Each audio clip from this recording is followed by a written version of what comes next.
Hey, I wanted to show you guys in a few lines of code how you can take a game from this, where I have 3 static enemies, to a game like this, where the enemies are always chasing after the player, they're rotating towards its position, and they're moving after it, and we could tweak the move speed value and things like this. And it doesn't even have to be a player. You could even just give them a random target in your scene for them to head towards, like maybe they are just walking down a path. All right, so I have this 2D Unity project here. We're obviously in a top-down view. I have a 5-minute top-down shooter tutorial you can do. It's literally 5 minutes. It doesn't take long. Regardless, we have these 3 red squares here, which I have called enemy. And on all 3 of these enemies, we actually have a box collider 2D, just default settings, as well as this enemy script, which I'll go into in a second. Right now, it's very basic. The only other thing I'll point out is that we do have a player as well. So let's go ahead and open up that enemy script. So I'm going to go through this in like 10 seconds. We basically have an event for when our enemy is killed. We have a health and a max health variable. We set our health to the max health on start, so it just resets. And then we have one public take damage method, which reduces our health, and we check to see if it's below or equal to 0. And if it is, we just destroy the enemy and fire the event. And in this state, currently what we can do is shoot the enemy a few times, they delete, it fires the event, and our, like our UI updates. But all of this is pretty much irrelevant. And so I'm gonna do my logic in here for simplicity's sake, but you can definitely feel free to make a new script or make it name something, more on the nose than just enemy, which is a poor name. So anyway, let's just jump into it. The first thing we're gonna need is a few new variables. The first one being a move speed that we're gonna wanna be able to configure in the editor. So I will say serialize field, and I will say float move speed, and set to something like 5F. You can explicitly say private here if you want to. I'm not going to. By default, these are private variables. We then also know for sure we want a rigid body 2D, so I'll just call that RB. And that will handle our movement. The last 2 things we want to know is 1, what's our target? Like, where are we heading towards? It could be the player, it could be just some position in your level. So for that, we'll say transform, and I'll call this target. And finally, we just want a private member variable that'll handle our move direction. We'll say vector2 move direction, and this will help us with movement, but also it will help us with our animations and stuff like that.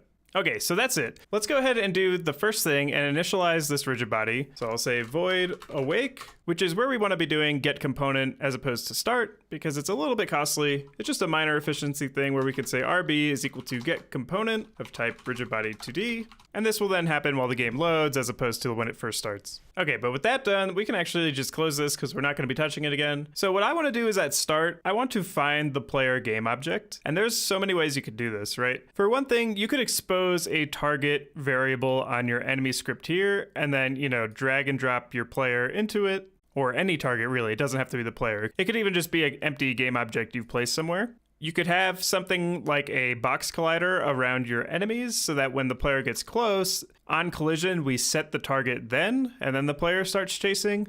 Or maybe you want to find a certain game object based on the tag or the name. And all of these, do whatever you want.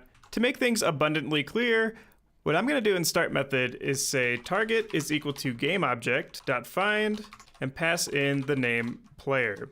And so that will find the game object, and then we just want to say .transform because we're storing a transform, not a game object. And so this requires a magic string, and it's not the best approach. And so I'm saying that up front. There's so many ways to do it, though. You could even have a game manager expose, the player in question. I'm fine with this, though. I'm just telling you up front, it's not the best way to do it. But with that, we're done with start as well. So this will set our target on start. So now we can go ahead and make a update as well as a fixed update method. And so if gameObject.find does not find anything, it's actually going to return null. So we only want to actually move our enemies towards a target if, it has a target. So in here I'll say if target, which will see that it's not null. Then we first want to capture the direction we're supposed to head. So I'll say vector3 direction is equal to the target.position minus the transform.position, which is the enemy's position.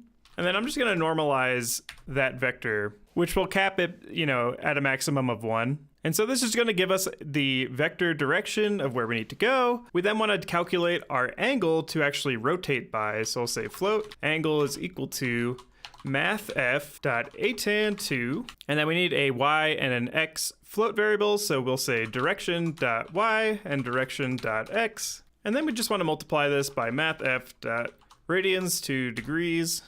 And if you followed my 5-minute tutorial for this, then you know, this looks very similar to our rotation angle for the player. Lastly, we just want to set the enemy's rigid body rotation to the angle and the move direction to the direction we've captured here. So this handles all of the calculations for direction and our rotation. And finally, we just want to be able to tell our enemies to head towards that target. So we'll say if we have a target, well, then we can set the rigid body dot velocity equal to a new vector 2 with a move direction dot x and a move direction dot y, and then we'll multiply that by our move speed. So we will head in our move direction by the speed we designate. And I have a feeling 5 is going to be too fast.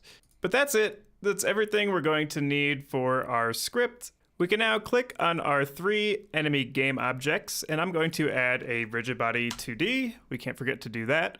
And because this is a top-down game, we don't want to have gravity, otherwise I'll just be falling off screen all the time. So I'll set the gravity scale to 0. We can now run the game. And yeah, they are incredibly fast. They're faster than my player, so that's terrifying. So we can go in and set their move speed down from 5 to something like 2. Let's try. And there you go. Now they'll be chasing the player, just like we want. So they're chasing our player like they expect. Right now, if they collide with the player, you know, they're just going to push them around. Nothing's really happening. If you want to set up some sort of damage system, you could easily set up like a void on collision enter 2D, and then see if you're colliding with the player and tell your player to like take some damage. I'm going to go over that in more detail in a follow-up tutorial. But really quick, the last thing I want to show you is if you actually kill one of these enemies first, right? And then you let them collide, well, then it tells you to subscribe. So you should go ahead and click that button. See you in the next one.